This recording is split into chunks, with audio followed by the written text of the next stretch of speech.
Welcome, ladies and gentlemen, to the Tesla show. Okay, this is my first video in a long time talking about Tesla. It's been a long time since I've talked about Tesla. The main reason I'm talking about it right now is because of the opportunity. Oh yeah, there is opportunity to make money shorting this. We're gonna buy some puts on this with a stop loss. If you're in the Discord, you will get the alert. So, man, I got some hiccups while making this video. All right. So what I'm seeing here is we are at the last line of defense. You can see the stock has been trying to hold up at the white line. The white line, because I know people are going to ask, the white line is the 200 moving average, the 200 simple moving average. It's not the exponential. It's not that. It's not the purple line. The purple line is the weighted moving average.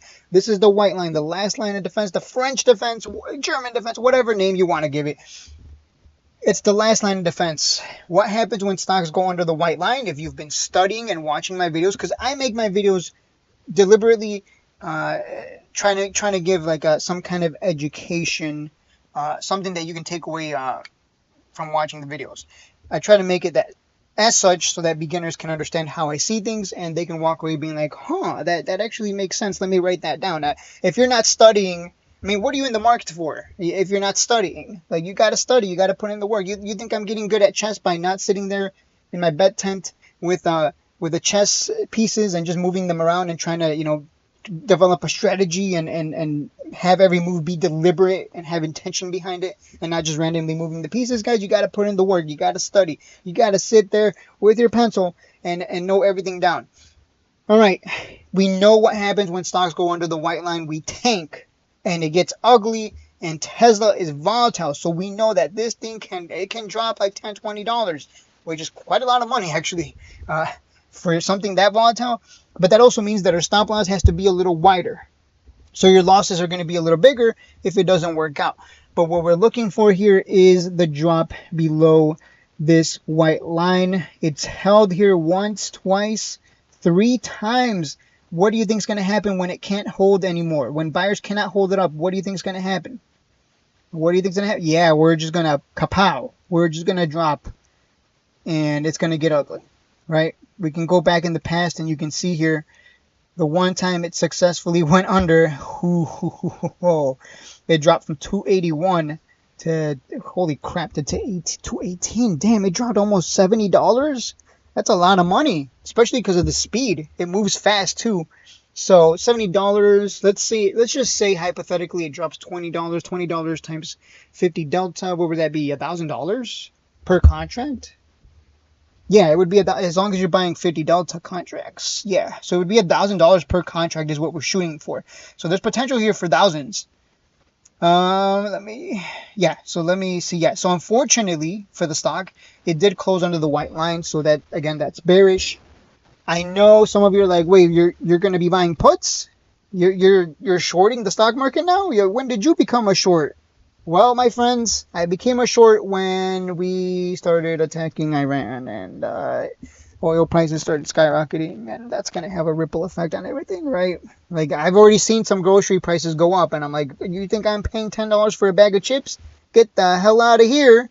I'll make my own chips. I'm just going to buy a $2.50 bag of potatoes, and I'll cut it up and make my own. Like, screw you. I'm not paying $10 for a big bag of chips. But I'll just buy the potatoes. But jokes aside, the stock market looks ready to dump, unfortunately.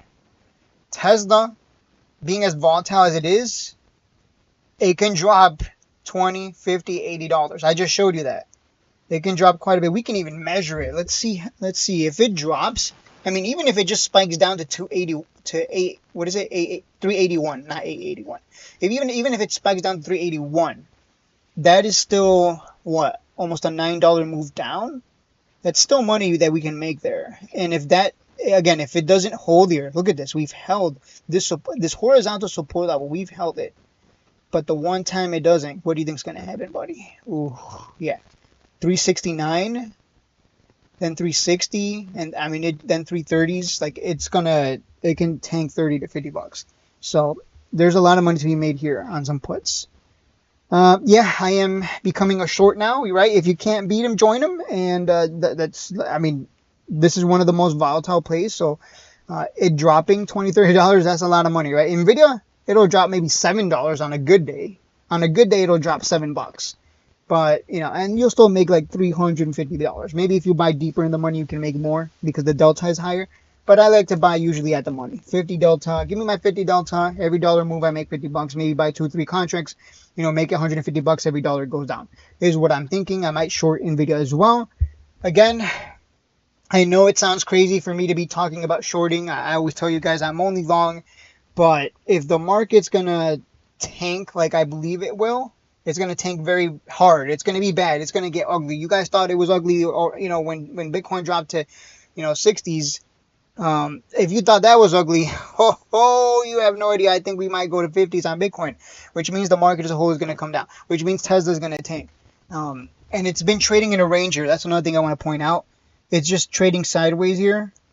And every time we've traded, look at this, right? It looks pretty much the same thing. Every time we've hit a top and traded sideways and not gone higher, that's the most important thing, right? Back the last time we came up here to 480s, what happened? Right? This was in 2024. What happened? Well, we stopped creating a high. And what happens when we stop creating a high? Oh boy, look at that drop from 485 to a low of 220. Oh boy, right? Oh my God, it almost looks the same setup, right? We come up here nice and high. Woo! We're going to go to 500 plus. Woo! And then what happens? What happens, ladies and gentlemen? What happens? It stops creating a new high. It keeps going lower. It kind of looks like a rinse and repeat to me. So the setup is there. Let me see.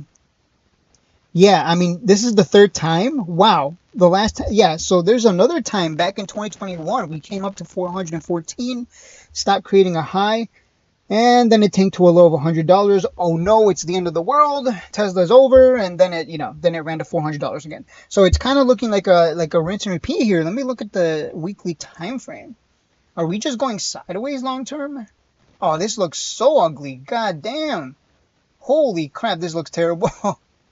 Yeah, if 380s doesn't hold, oh boy, it's gonna get terrible. Yeah, holy, what a setup.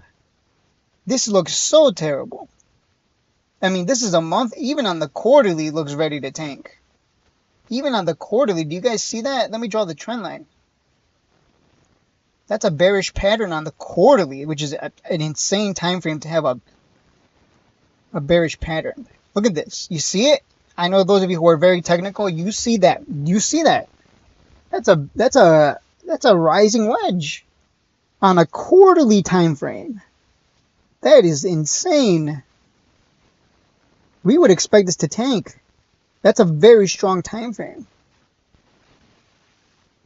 All right, guys, I'll leave it at that. You guys know, if you're in the Discord, you're going to get the alert. I know I've never made a Tesla video, and the first one I make, I'm like, oh, guys, we're going to short it to the ground. Let's destroy some bulls.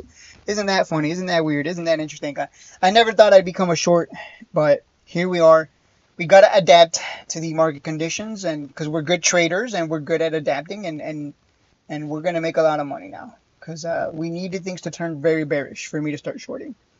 I'll leave it at that. So be ready. If you want to be a really good trader, you study, you put in the work, and just like anything, you will make mistakes, but you will improve, and you will study some more, and you will become a really good trader. And I'll leave it at that.